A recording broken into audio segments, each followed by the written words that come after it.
Welcome, everybody. Much appreciate you coming. We are the Rotary Club of World Disability Advocacy.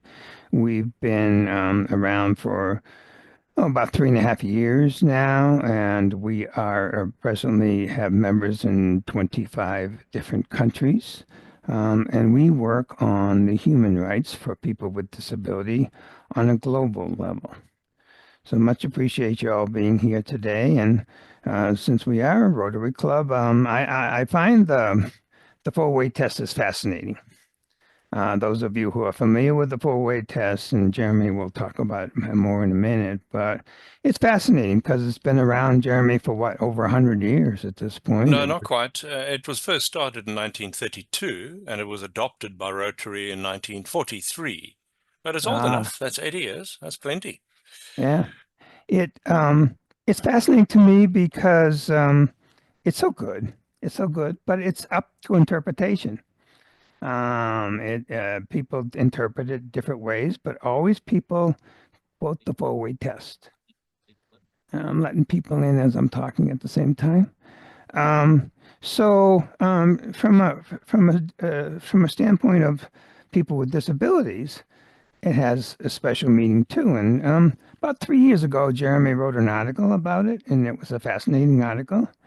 And that's why I've asked him to attend here today to talk about the four-way test and how it relates to people with disabilities. So, Jeremy, I'm going to turn this over to you, and I'm going to pin you so everybody knows where you are. There you go. It's all yours, sir. Thank you. Thank you, Ken. It's good to be back. Hey, where to start? First thing, Ken, if we could maybe mute ourselves, that would be useful. I'm blind, and extraneous verbal input is tricky. So if possible, if we could mute ourselves, or Ken, maybe you could mute them. That would be good. We're all set. I have turned my talking, it's called NVDA, my screen reader, off because it tends to chatter when people come in or they put things in chat. And it's very difficult to concentrate. So I've turned it off, which means I'm not going to be able to hear anybody's chat that they want to put in. But I would encourage you to add your comments and your questions in chat, and hopefully Ken can walk us through. So I'd like to leave some time later for questions. So let me introduce myself first and just explain who I am and what I do for a living and what I do in Rotary. So I'm a new Rotarian. I call myself a Rotary baby, although it's not quite so baby now. I joined Rotary in October 2020 during COVID, so which means I joined as a Zoom member. So I literally hadn't met more than a handful of my club for a couple of months before I got to start meeting them. So my entire exposure to Rotary in the beginning was on Zoom. What was very quick to recognize was that I was the only blind member in my club, and very quickly I realized I was the only blind member in my district. So just a little bit backwards for me, I am a diversity practitioner. So I am proudly a diversity, equity, and inclusion practitioner, and I have been since 1999. Even before that, in 95, I was selling DEI products in the form of a DEI program called A Matter of Respect, which was started by an African-American woman called Pat Carver. So I've had a 30-year relationship with DEI. What was and yes, so Rotary joined in 2020, and that's my background. I specialize in disability and DEI. One of the things we'll learn, and I'll talk about this a little more, is that DEI isn't necessarily inclusive of disability all the time, and very often is poorly dealt with. But I do a lot of work where I draw on the parallels of race and gender, as well as the issue of disability inclusion. And it's very important that we do that, and I'll explain a little bit more. So that's by way of background. Oh, one more thing is, in 2021, I participated in a webinar Ken had something to do with it as well. And I was actually on the webinar with a man called Mark Wafer, and his wife Valerie was, and this was a Rotary webinar, was moderating. And Valerie had just started the Rotary International DEI Task Force. And as a result of my input in that webinar, I was asked to join the DEI Task Force. In 2023, that task force was asked, or rather was set up as a council. So we are an official Rotary International Council. So that's so we call the advisory DEI Advisory Council, and I've been sitting on that for some time. This is in fact my last year, and I'll be stepping off that council in June. So that's by way of introduction. So let's talk a little bit about the four-way test and how it relates to DEI. How does DEI relate to disability? And therefore, this is a bit like an equation. How, therefore, does disability relate to the four-way test? Now, one of the first things we need to understand about the four-way test is that the four sentences, is it the truth? Is it fair to all concerned? Will it build goodwill and better friendships? And will it be beneficial to all concerned? Those are great sentiments. They're wonderful. But we mustn't forget the introduction sentence. And that in many ways is more important than the other four, which is, of the things we think, say, and do. And I think we've overlooked that very often. You know, I've spoken to many clubs around the world, and I hear the four-way test being trotted out. In our club, we do it as well. And our club certainly mentions that first sentence. But, you know, when you are asked to repeat a sentiment, a statement like this over and over and over and over and over again, it doesn't necessarily mean that you're growing the meaning. And that's part of the problem. So what I'm going to get across today is for us to take this sentence or this sentiment, this wonderful mantra that was developed in 1932 by a chap called Taylor, Herbert Taylor, who'd created it for his own business. And if you think of it from a business point of view, and I've heard many people saying, if only I'd heard this when I was young and in business, if only my business practiced this extraordinary affirmation. Is it the truth? Is it fair to all concerned? Will it build goodwill and better friendships? Will it be beneficial to all concerned? If we had applied that in our business, or if I had applied that in my business. And so it's clearly a very beautiful, very thoughtful, very powerful statement. And then it was clearly powerful enough to be adopted by Rotary in 1943. And Herbert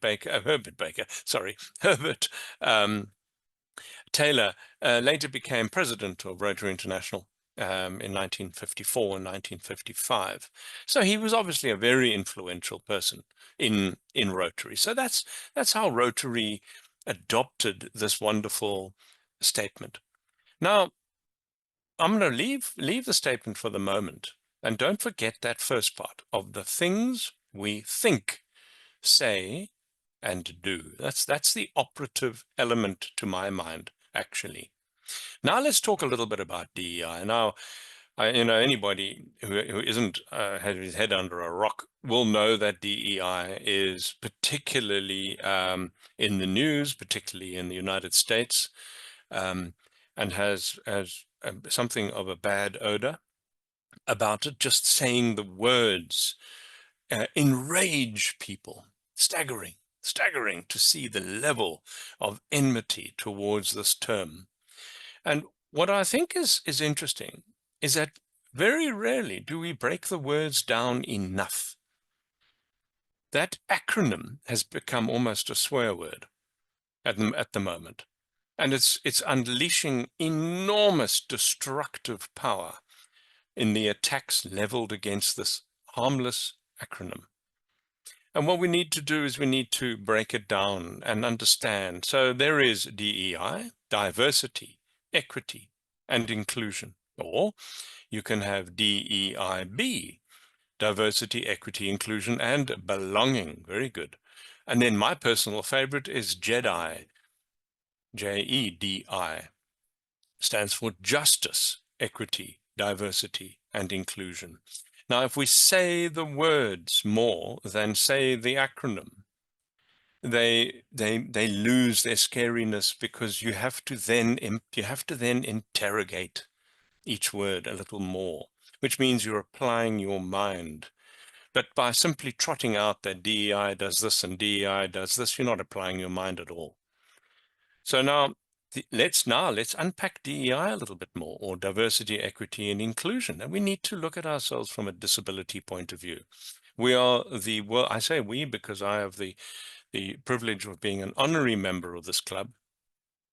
We are the World Disability Advocacy Group.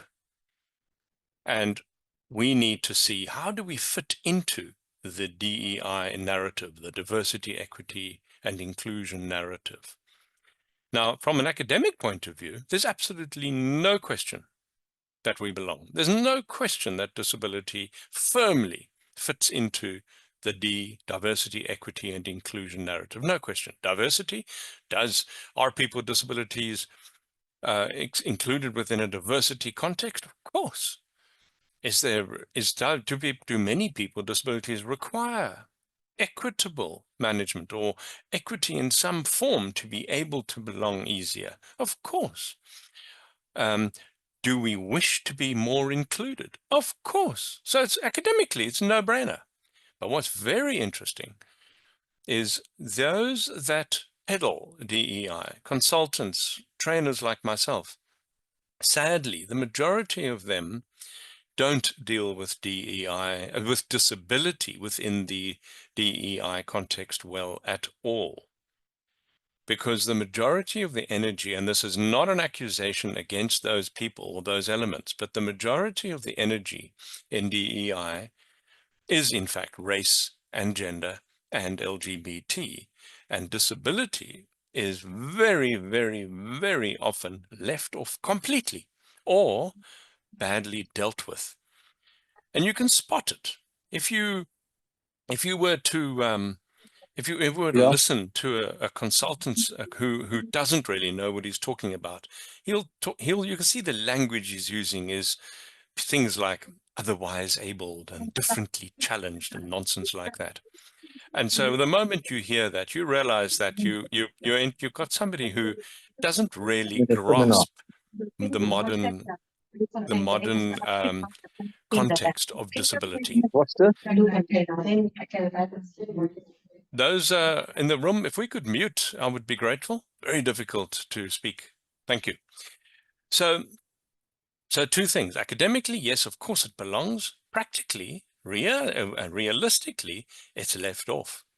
And what does that mean ultimately? And here's the problem. What it means is that it very often isn't on the table. So let's leave the problems in the States with DEI and go to the rest of the world from a Rotary context. Now, Rotary, as Ken mentioned in the group a while ago, Rotary is probably the most diverse organization in the world. There's the lovely irony. 35,000 clubs, 500 districts, 24 zones. There's no question we are the most diverse organization in the world. That's the funny irony. But the trouble with diversity in a global context is that very often you'll get homogeny or homogeneity. So for instance, let's take Japan. Now, 99.9% of Rotarians in Japan are Japanese. There's very little opportunity for diversity there. However, the majority, 85, even 90% of members in Japanese clubs are male, which means the opportunity for some form of diversity is there. In other words, more women. And so one can have a lot of fun if you play with the diversity story. And that's what I ask people to do, is don't think in very narrow silo terms, disability alone. Always look at the parallels between race and gender, LGBT, and disability in the context of DEI. That issue of intersectionality. Intersectionality is an incredibly powerful word, often misunderstood, rarely spoken about by people who don't understand DEI. And intersectionality is where you need to apply things like, what is it like growing up in a very misogynistic society as a woman? And you're poor. You know, that's intersectionality. So you've got poverty, you've possibly got race, you've got gender, and then on top of that, she has a disability. Those four things, that's intersectionality. So you've got to constantly apply. So the trick with DEI is to have fun with it. It's a little like Play-Doh or crazy putty. It's to play with it, manipulate it, turn it into things, you mold it, play with it, because the more you do that, the more fluent you'll be in the issue of DEI. And DEI is actually really exciting when you get into it because it's logical, categorically logical. So let's look at diversity, equity, and inclusion, and within the disability context. And then we'll go back to the four-way test. So diversity, equity, inclusion.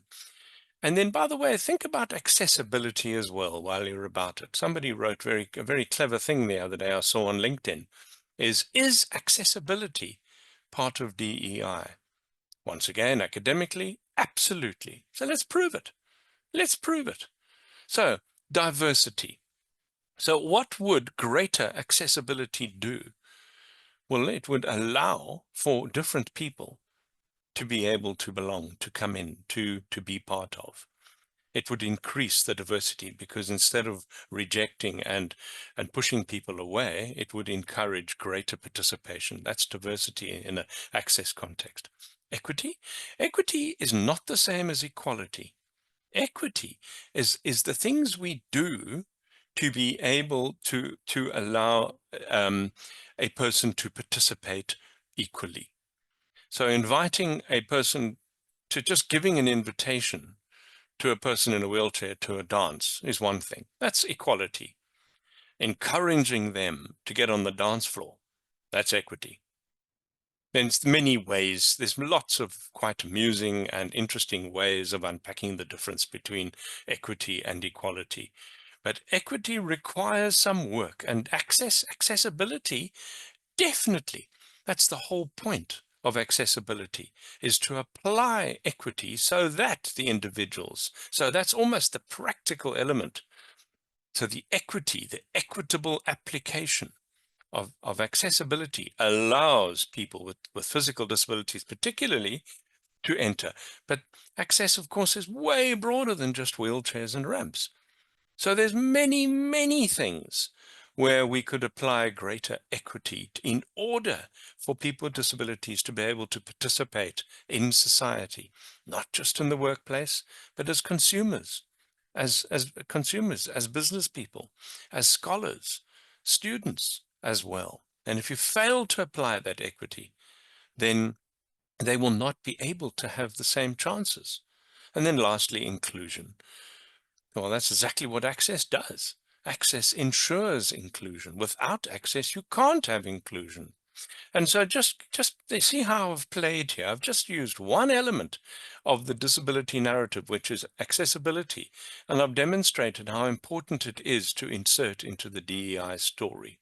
So disability, without a shadow of a doubt, falls squarely into DEI, diversity, equity, and inclusion. Now, if you throw that DEI out and you flush it down the toilet, then what you're losing is all the good work that's been done to encourage greater diversity, to apply equity, and to benefit from inclusion.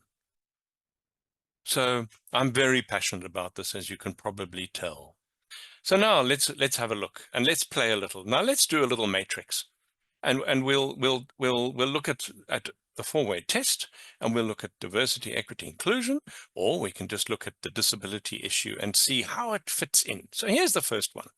Remember, the first sentence is every bit as important as the other four. Of the things we think, say, and do. Just the think. Just stop there. Think. Of the things we think about. Is it the truth? Now, how often does mainstream society think about disability, let alone disability inclusion, let alone disability in education, let alone disability in the workplace, let alone disability in retail and as consumers? And that is the crux, because it's exactly that which renders us invisible, because we don't, or they don't. There's not nearly enough thinking going on. So do you see how much texture I've put into just the first word of the four-way test? Think. Say. How often do we speak, one, truthfully? How often do we say the things which are fair to all concerned? How often do we say the things which will ensure goodwill and better friendships? How often do we say things which will be beneficial to all concerned? And lastly, do. Of the things we say, think, say, and do. Practical, once again.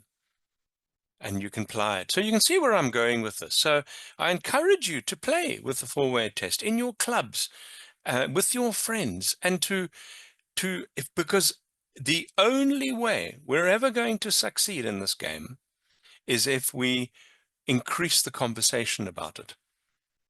Here's an interesting thing. You know, when I joined my club, I'm not sure if you can read the badge on my shirt here, that is Newlands Rotary. Newlands is a suburb in Cape Town. Cape Town is a city in South Africa.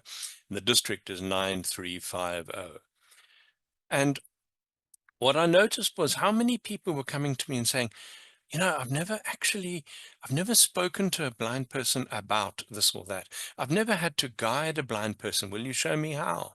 I'm going to be giving a PowerPoint presentation. How are you going to manage? Those are wonderful questions. What it demonstrates is that they haven't had the opportunity before. Some of them have said to me, you know, I've known several blind people, but I've never had a friend who is blind. That's how powerful this can be in Rotary. And that's why this club is so important, is we need to have this conversation so much to be able to ensure greater inclusion, greater diversity, and to be able to practice greater equity to include. So let's play a little bit more with our four-way test. So let's take disability in Rotary. Is it the truth? How many people with disabilities actually are there in Rotary? Is it true to say that they can't contribute? Yes or no? It's a true or false question. Is it true to say that they are incapable of leadership positions? Is it true that we don't have enough people with disabilities in our clubs? The operative question there would be, why? So is it the truth? Secondly, is it fair to all concerned? This is an interesting one. If you're going to exclude anybody, whether it's a beneficiary or whether it's an actual potential member or an existing member, if you're going to exclude them in any way, how could it be fair? How can it possibly be fair? Let me give you a little example of that. So my club funded a library, a school library in an area in Cape Town. And I believe very firmly that we need to apply greater diligence and rigorousness when it comes to looking at accessibility in our projects. And so the architects, unfortunately, I had nothing to do with the earlier negotiations. I didn't even know about it until they presented the almost final fait accompli of the project. And the architect spoke to us. And they were, you know how architects do, they present their gorgeous pictures about how beautiful their structure and the institution that they're creating is. And I put my hand up and I said, so tell me, are you complying with our building regulations, where we have Section S of the building regulations, which is all about accessibility?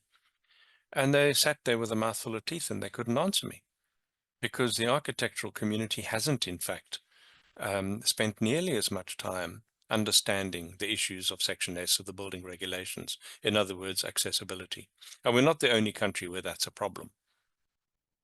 Now, some of my club members were quite cross with me because they felt that I had embarrassed their speakers, and they were the great architects who had developed this library. And my point was, well, who isn't going to be able to use that library? How is that fair to all concerned? By the way, there's another interesting semantic game you can play here. What is the operative word in that sentence, fair to all concerned? Is it fair, or is it all concerned? Another way you can play with this. So let's go and get on now. Let's walk on to, will it build goodwill and better friendships? Once again, if anybody is being excluded, how can you? How sad that you'll never have better friendships that of the people who are excluded. And how can those people understand the goodwill? Most people with disabilities in my country have never heard of Rotary, have never had an experience of Rotary, either most of them from a beneficiary point of view, and certainly not from a membership point of view. And I doubt we're alone. So how, if we don't actually work at it, can we possibly have goodwill and better friendships being built? Then the next one is my last one. It's also a great one. Will it be beneficial to all concerned? So back to my library. That project. How can it possibly be beneficial to all concerned if it's inaccessible? So I think the nutshell here is that don't treat this as a mantra. Don't treat this as a little slogan. Don't just trot it out without thinking about it. Play with it. It's a very, very beautiful, very clever, and very powerful mantra. And I think it could yield so much more if only we would unpack each one, including the first line, a lot more. I'm going to stop there, and I'm interested if there are any questions. Jeremy, the one thing about the four-way test is that it can be open to interpretation. So, for example, is it fair to all concerned? Mm-hmm. Um, I'm going to give an example. It's an example to make my point more than anything else. Um, let's say, for example, a person who has Tourette's wants to join the club. Mm. Mm. Now, those of you who don't know Tourette's, it's you have a burst of words, sometimes, not necessarily pleasant, but Colorful. colorful, right? So I can say, is it fair to my concern that this person with Tourette's there disrupting? Yeah. No, and it's a fair question. How do It's you a fair interpret question. that? Okay. Now let me answer that, and I'm not going to give you a straightforward pat answer, because the answer requires some thought here. So firstly, nobody enjoys Tourette's, and many people who have Tourette's actually take some form of medication to try and reduce it. Very often the Tourette's is brought on by stress. Very often the Tourette's actually doesn't kick in always and automatically. And it's not necessarily pervasive. Of course it could be. You could say exactly the same thing about epilepsy. Some people have multiple seizures per day. Would that be appropriate in a Rotary Club? Probably not. But some people, like my wife, have had epilepsy for 50 years, and I've seen her have a seizure. That doesn't mean she doesn't have epilepsy. So one must be very careful not to throw the baby out with the bathwater and say, so it's the individual who suffers Tourette's would they even want to join a Rotary Club? If they have Tourette's in a very severe way and they have a spasm or they have their episode frequently in multiple times per minute, it's highly unlikely he's going to want to join a Rotary Club. On the other hand, if his Tourette's is being dealt with and he has occasional episodes or outbursts, and people are notified of it, perhaps it is something we can entertain. So how does that work, Ken? Yeah, it works, and still, if that person wants to be a member of Rotary, they should have a right to be. If they want to be, absolutely. But if I'm offended by some of the colorful language, is it fair to my concern that person is in Rotary? I'm just saying that that's where it's open for interpretation. The four-way It's a test. good one. It's a very good one. Thanks for throwing a complete curveball as your first question, Ken. Dr. Sigamoni has a question. Yeah, thanks. Hello, Jeremy. Hello. So, yeah, so I hope you're all well. I am. You know, I think the point you made about this conversation, having a conversation and a discussion is very important, But, I think you have to ask yourself, or we have to ask ourselves the question, why are we at this stage? Why are we in 2025 where we are? And I've been in the schooling system, and I've studied the schooling system for many years, and I've written about it as well. And the thing that I found was that, special education has a lot of power. And I don't, well, I think I think most human beings are well intentioned and are generally good, they want the best for society. But I think when they created the special education system, they had such a powerful argument and theory and practice that they made special education as the only option available to people. Exactly. Now, Sugomini, by the way, everyone, Sugomini and I are old friends. So now listen, think about that. Now that's an outstanding point. Now, apply the four-way test to that. Firstly, is it the truth that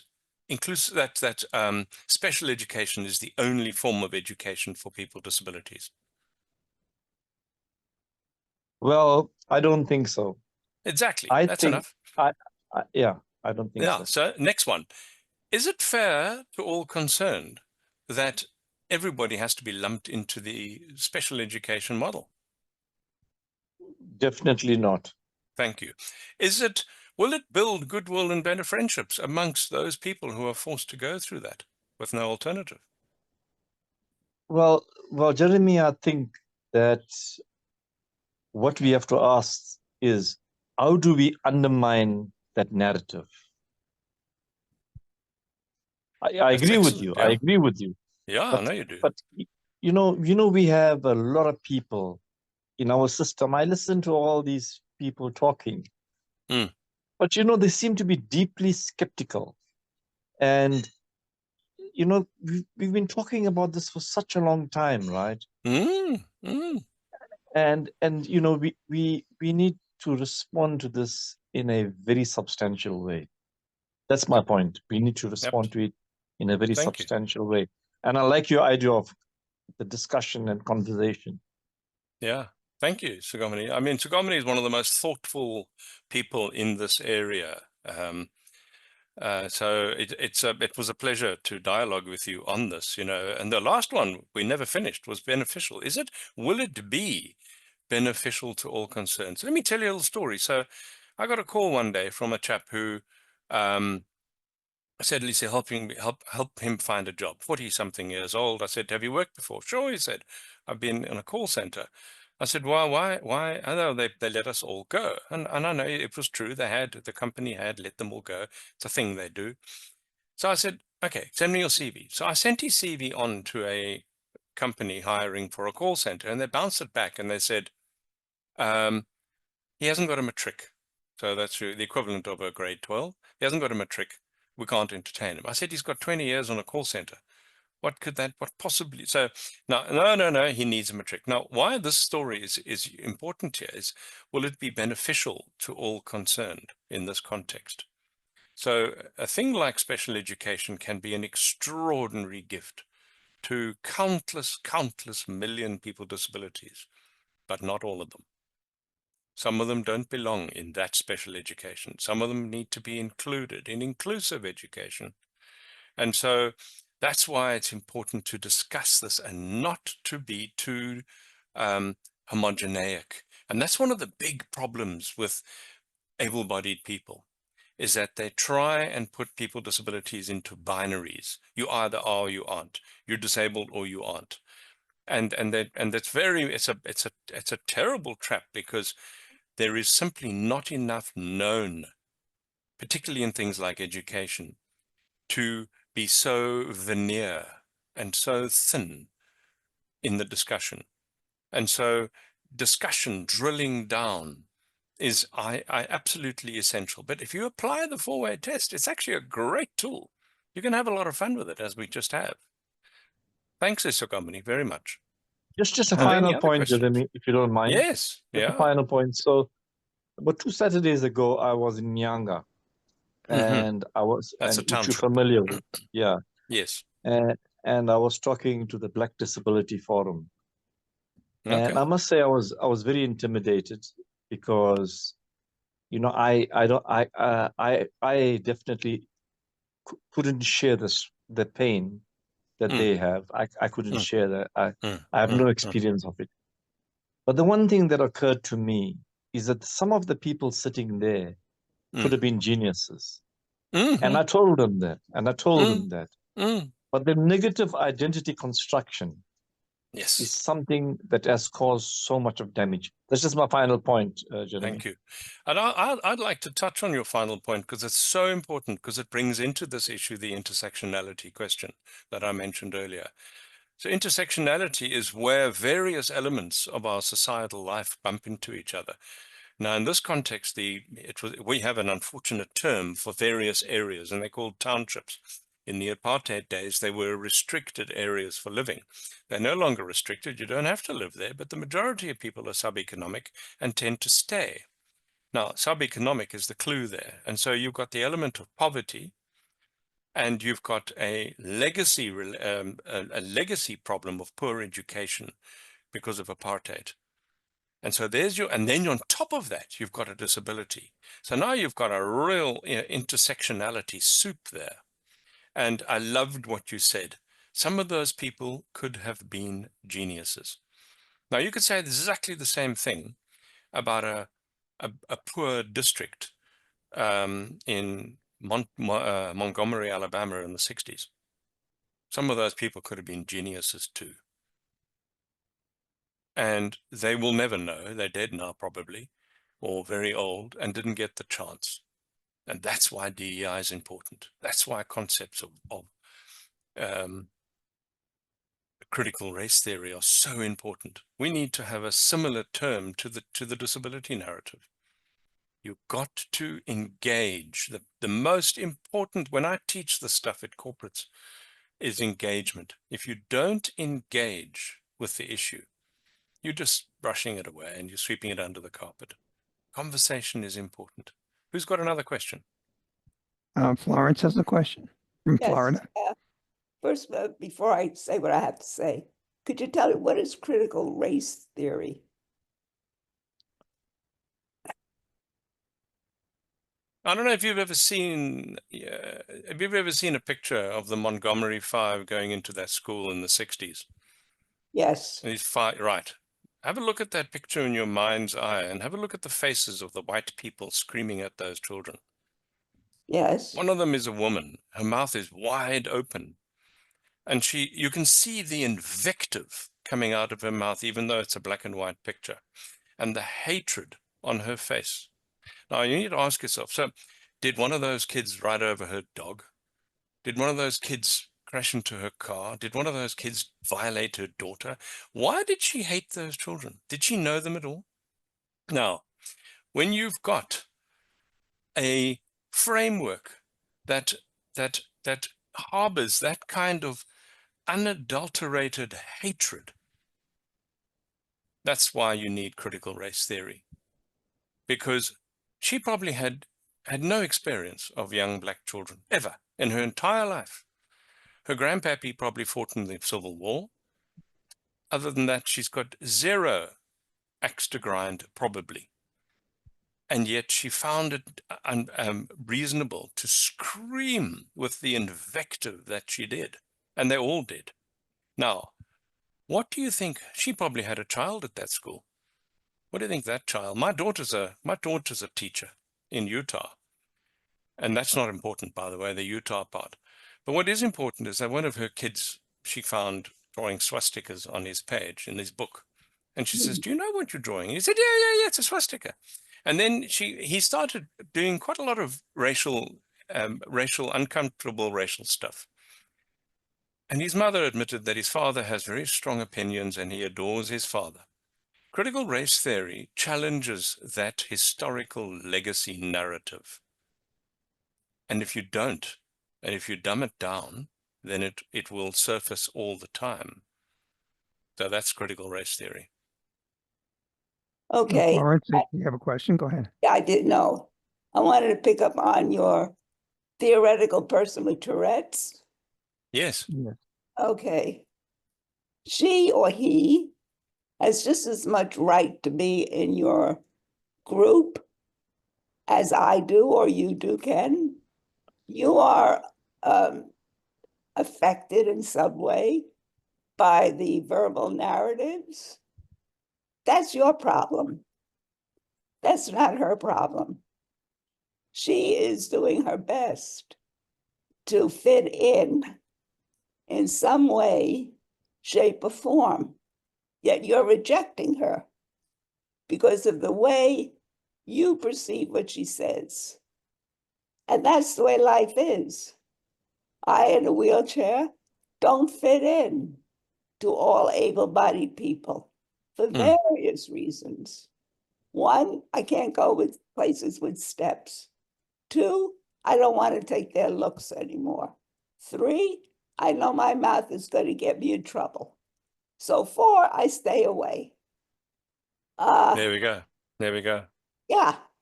Yeah, well done. That was nicely said. But I'm tired of it. And I'm at the age where I can say that. No longer do I have to put up with their garbage. And I refuse to. You know, I remember the days before the ADA where I couldn't get off the sidewalk. All I could do was go around the block. Well, now I can get off the sidewalk. And now you have no power over me. And I think that's what it comes down to. And that's where advocacy comes in.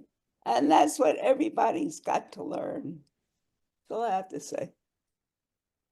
That was brilliant. Amen. I loved what you said. Thank you, Florence. We've got Angie also in the United States, Pennsylvania. Okay. Hey, Jeremy, thanks for this lovely discussion. I'm curious, you talked about critical race theory. And as you kind of gave examples of why it was needed, but really didn't, or maybe you said it and I missed it. But I read it as, you know, the wiki definition here of an academic framework that analyzes how race is. And I'm just curious, the same kind of thing going on. And then I have another question after that.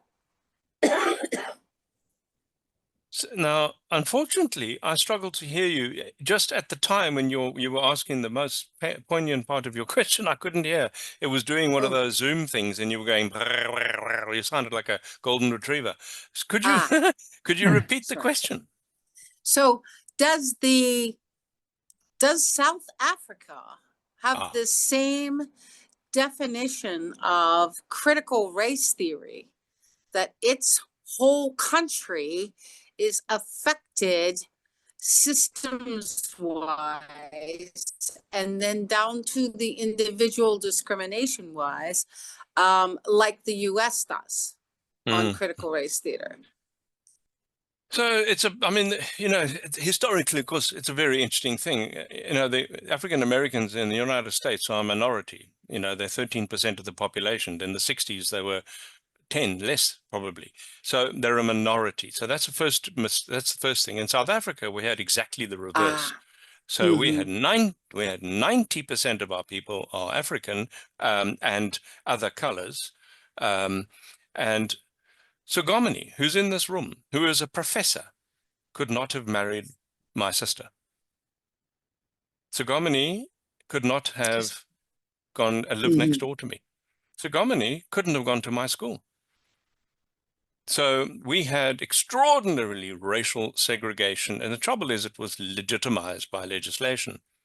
Now, but it's very different. It was a post-colonial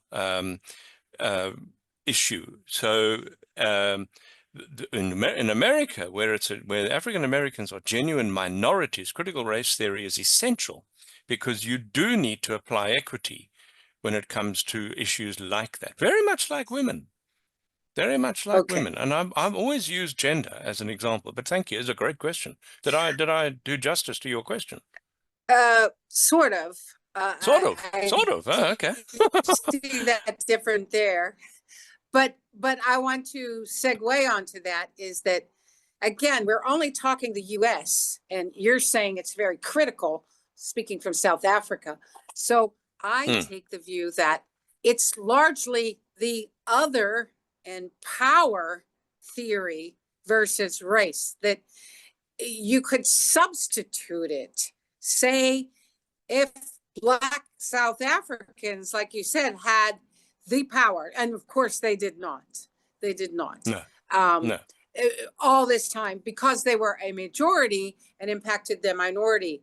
So when you get to the essence of all of the isms, they are kind of, at least this is what I've studied in disability studies, they are other isms. The other who has less power, less control, less desirability to be in society or your friend, however you take it, individually or corporately. So that begs the question, do we need, and I will suggest that we do need, a critical ability theory? Because when you think about systems of government and dictatorship and how the Nazis came about and so forth, it was, do you have the ability to work? Do you have the ability to benefit our society as a whole versus all the individuals concerned, which is the Rotary Four-Way Test question. So I'm just throwing out this idea that I believe if you go across the world and across time, you will find that the fundamental discriminatory factor is ability. Even if you look at the first parents, were the first parents concerned about colors or race, as we call it?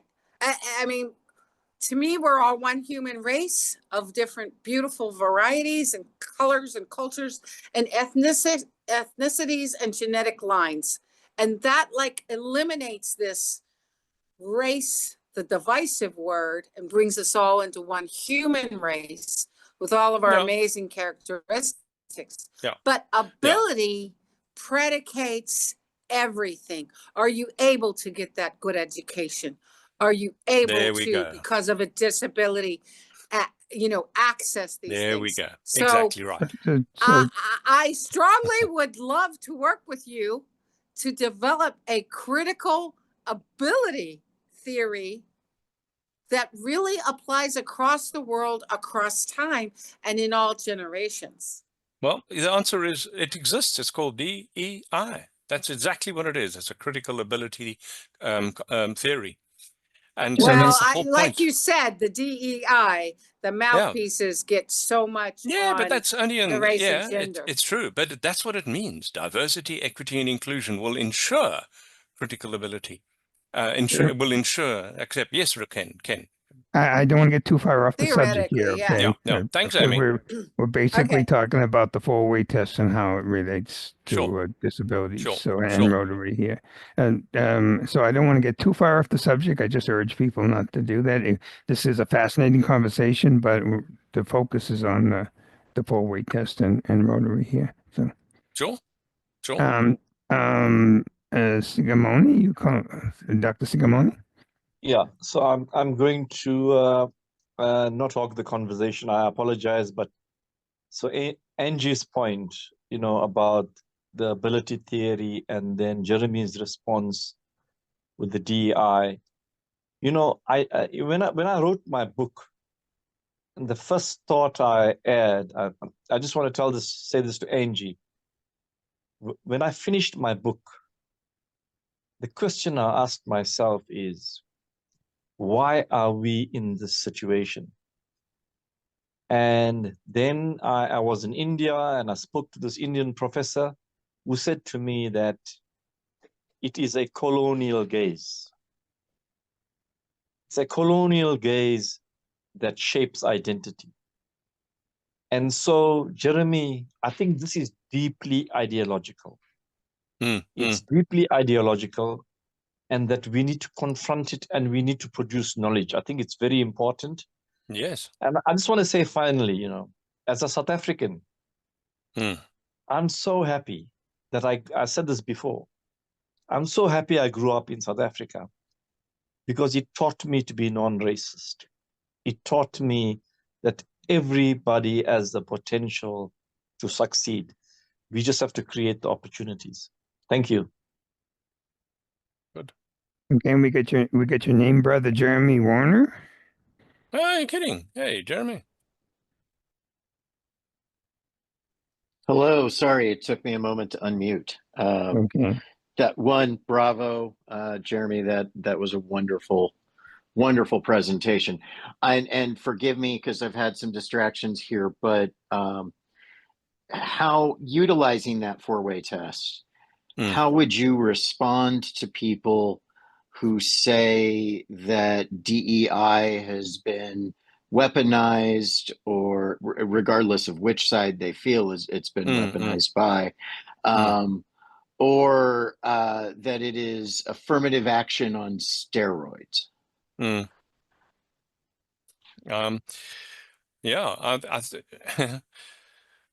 it would be interesting. I'm a liberal, so that's already a problematic standpoint. So I'm obviously going to have a particular stance on this thing. And yes, the answer, it has been weaponized, and possibly weaponized the wrong way as well. One thing I will say, to get back to Ken's plea here, is that we need to consider that this is actually a disability conversation. And the way it's been weaponized in the context, and so this is a disability answer, Ken, the way it's been weaponized in this issue is that through ignorance, it's been weaponized to say that it is affirmative action on steroids, therefore all people benefiting from DEI are useless and are in fact less able than another to do a job. Now that's patent nonsense.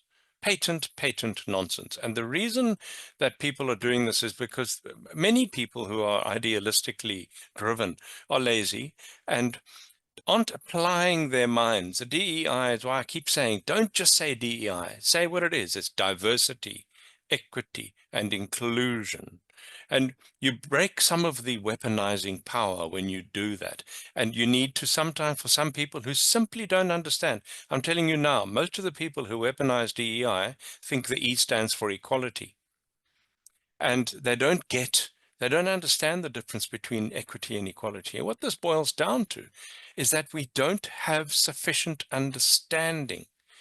which is, and back to critical race theory, one of the reasons critical race theory is almost like a swear word in the States is that many people literally don't understand why it's important. They haven't interrogated it. They haven't applied their minds to the intersectionality of 400 years of subjugation and what effect that might have on both sides. And so the same with disability and DEI. Disability is essentially invisible. Why? Because we do not apply our minds to interrogate what is, what isn't. Should we, do they belong? Many people, I've read some interesting things this weekend. Oh, good heavens, how can they possibly see fraud if they are blind? I mean, you know, it's just, you can't actually make the stuff up. So they're not seeing, because they haven't had enough experience of disability inclusion to understand it. And then you want to weaponize it, which is so unfortunate. So that's why I say I am proudly DEI. I'm proudly DEI. And my gift to anybody who will listen is that I'll help you understand it. And in the context of the four-way test, it's a wonderful thing. The way I teach diversity is by questions. I ask and I ask and I ask and I get them to ask. And the most powerful question is why? Is why? And so my invitation to people is use the four-way test. They're all questions, eh? Every one of them. Every one of them except the first sentence. They're all questions. Is it the truth? Is a question. It allows you to think, sit back and think. So apply it to granulize it, to take it, drill it down and apply the four-way test to anything you like. And it's a very amusing, a very enlightening way of unpacking things that we often don't give ourselves time to unpack and to understand. Any other questions? We've got a couple of comments in the chat. Let's get to Jacqueline right now from Egypt. Yeah, thank you so much. Friend. Where is that coming from? Great champion. Thank you so much for your inspiring lecture today. But I have two questions regarding the four-way test. The first regarding the action plan.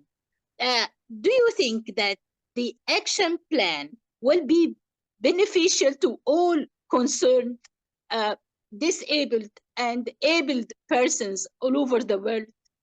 This is the first. The second one regarding the sharing of information. Do you think that accurate information is really shared? And this is related to the first item of the four-way test. Is it the truth? I want to know your opinion, please. Thank you. So the lovely, complex question, Jacqueline. So I'm going to pinpoint one of them because I think it would be easier. Is the Jeremy, truth? Jeremy, yes. Hold up. We're hearing your device there. I know. I wonder what that is. Is that you? No. No, that's not me. No, that's not me. That's somebody else with a screen reader, maybe. Okay, let me look through this. Everybody, if you could just mute, that would be great. It's somebody. Oh, there we go. That's better. Yeah, okay. Somebody with feedback. No, Jacqueline's question. So I think the bottom line is that part of understanding the truth. So to simply ask, okay, here's a question, or here's a statement. You don't know what you don't know. So you don't know what you don't know, and that's a really important thing here, because if you, I wonder what that is. Okay, try it again. I think it's coming from Jacqueline, actually. So, okay. All right. So now, if you don't know something and you're required to have an opinion about it, you can't possibly say the truth. You've got to interrogate it first to be able to do so. So you can't even, you can ask, that's the best thing you can do. And so is there disinformation? Is there poor information about disability? Absolutely. And most of it, to Angie's point, is about ability. And so that's why it's a really good question. It's a really, that's why the is it the truth thing is so important here. The lack of information. So I don't believe people with disabilities can be in leadership positions in companies. Now that's an actual narrative. That's an actual statement of actual people. I've seen it more than once. So the question is it the truth? Now, from a disability point of view, I can tell you it's patent nonsense. There's plenty of people who've been in leadership position, with disabilities, but unless you interrogate it and you highlight that it's full of falsehood, because there's a lack of information. That's the trick here. So we have to learn more. We have to inform ourselves way more about disability in order for people to have an intelligent opinion, because otherwise it's just idealism, which is often mindless and lazy. So it's a super question, Jacqueline. I'm sorry I may not have done injustice to it, but it was quite complex. Okay, thank you, Jeremy. Is there any other questions? We're about 6 minutes past the hour, and I want to be respectful of everybody's time. Any other questions for Jeremy? I just want to make a suggestion, Ken, Yeah. that Jeremy hosts a podcast on a regular basis, and he writes a book on inclusion. Thank you, Shigomani. I think I'll take that as a compliment, I think. Jeremy, before we close out here, let me just take a look at a couple of the chats here. Yes, please. Sayum from Kenya, she wrote, while speaking of DEI and the four-way test, I think Rotary International needs to lead by example with simple things like use of sign language in the main speeches, training module on the Rotary Learning Center. Their website is general, etc. This was shoot, it's covering up this. It's covering up. Hold on, let me see if I can find it again. Sorry. Okay. This was clubs. This was clubs will then feel the importance as well as follow suit. She's saying Rotary should lead by example at this point. Good. And any thoughts on that? Because you're on the DEI committee. I mean, where is that at? We're still going. We're still going to meetings without closed caption being turned on. I don't know why. What's going on at the level? I mean, that's something that clubs can deal with, and it is something we advocate. Right now, there's quite an interesting issue in Rotary in the world. Rotary is centered in America, and there's many Rotarians who are American. Sadly, many of them are buying into this modern narrative, this latest narrative. So there's quite a lot of pushback. Having said that, the majority of Rotarians around the world are not in America. And what we've noticed from the two surveys we sent out, the one in 21, 300,000 surveys were sent out, 30,000 respondents. The next one was in 2023, 500,000 surveys were sent out and 50,000 respondents. And I can tell you categorically that, because I've seen the data, that the majority of the world are very interested in DEI and are convinced, in fact, that Rotary is doing quite a good job in DEI by simply asking the question. But they are very interested in DEI. Many of the women, for instance, are interested in DEI from their perspective. They acknowledge that there aren't enough people with disabilities, for instance. The pushback is almost entirely from America. And so what we're doing is we're not going to play only in America. So on Tuesday next week, I'm going to be running a zone webinar for just 12 or 15 chairs of DEI committees for their district. So some districts have DEI committees, and when I say some, everyone ought to, if they want to, and unfortunately many districts don't, but many, many do. And so I'm going to be running a webinar where I'm going to be picking their brain. And next Tuesday, I've got people from Bulgaria, Greece, Romania, Malawi, Uganda, Ghana, and there's one, in Zambia, and maybe one or two others that I haven't remembered. So, and they're interested in DEI. So there is there's no question that in the Rotary world, there is an interest in DEI. And how we get that to play, so for instance, there's often a question of LGBT. You've got conservative countries in Africa, for instance, who are very uncomfortable with the LGBT question, for instance. So these are conversations we could have around that. There are some countries around the world where women aren't as welcome or as tolerated or as understood as in other countries. My district, for instance, we're nearly 50-50 women and men. Whereas in the Rotary world, 27% of Rotarians are women, which means there's one, it's a great story. Two, there's room to move, room to grow. So DEI is inside Rotary. It's not going anywhere. And I'm very pleased that that's the case. Jeremy, we've got one more question here from Angie before we close down. While you do these wonderful things, Jeremy, and again, thank you for sharing with us. Just the perspectives you have are amazing. I wrote down some of your direct quotes about if you don't know something and you must have an opinion about it, you often can't express the truth about it. That is so true. So can you help us, though, in getting the accessibility word out? Like I saw someone beautifully advocating for the deaf, who are historically not part of Rotary, but deaf people, users of let's say ASL or International Sign Language or the many sign languages of the world can in fact form clubs in their language.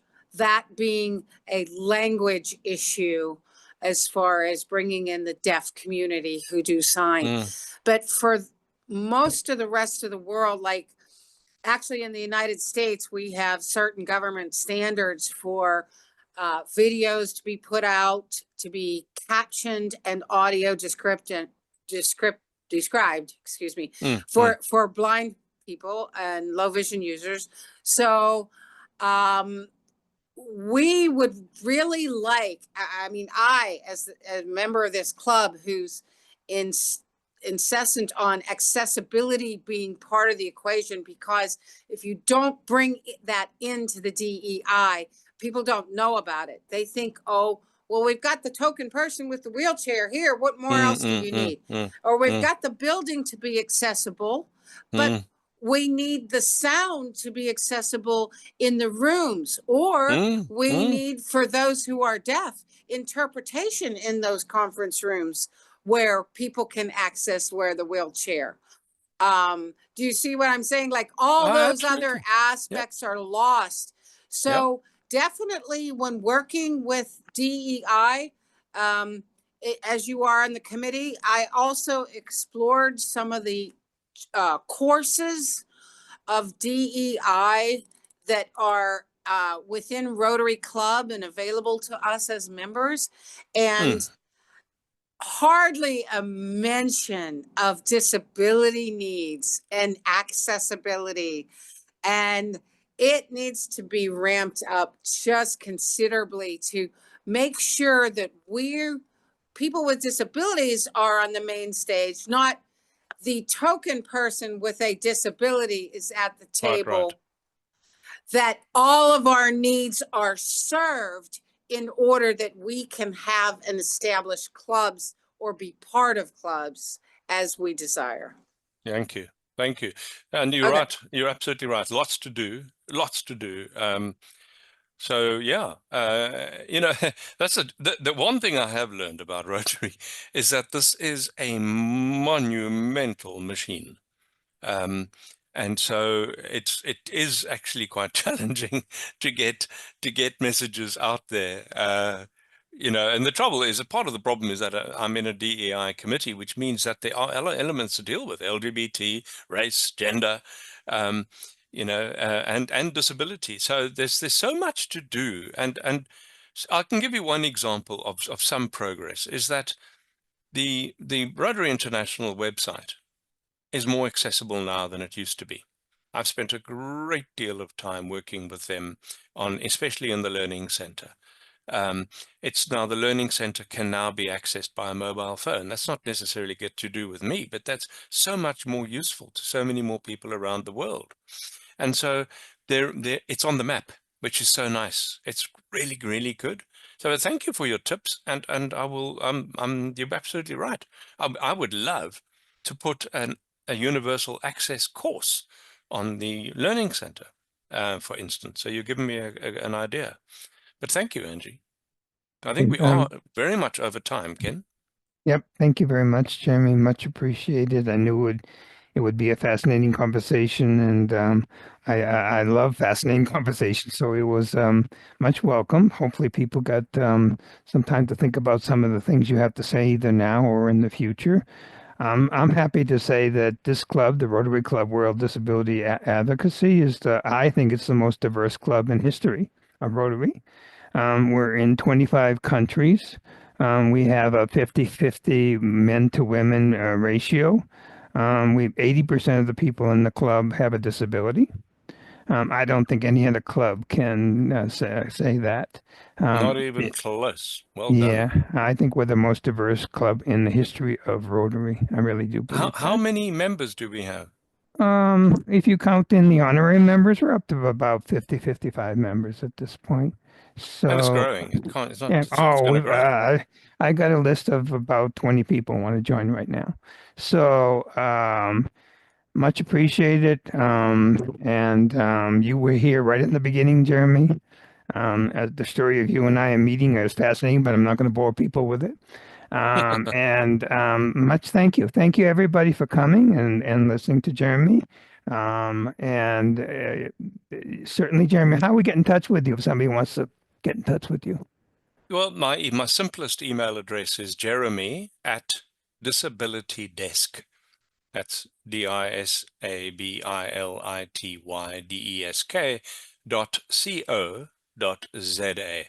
So jeremy@disabilitydesk.co.za. That's actually my website. I'm on LinkedIn as well. You're welcome to reach out. And I want to thank you all. And you know what I really want to thank are the challenging questions. So thank you for that. And so to close, all I want to say is don't stop asking. Always, always ask. Why is the most important question you can ask. So don't stop asking, and ask them aloud. Advocacy doesn't happen in a vacuum. Advocacy is not a silent exercise. This is not a retreat. Advocacy is a close cousin of activism. Nobody pays an activist, so that's why advocacy can often be a little more palatable. But we are the Rotary Club. We are the World Disability Advocacy Club. So go out there, be assertive, and ask. Thank you.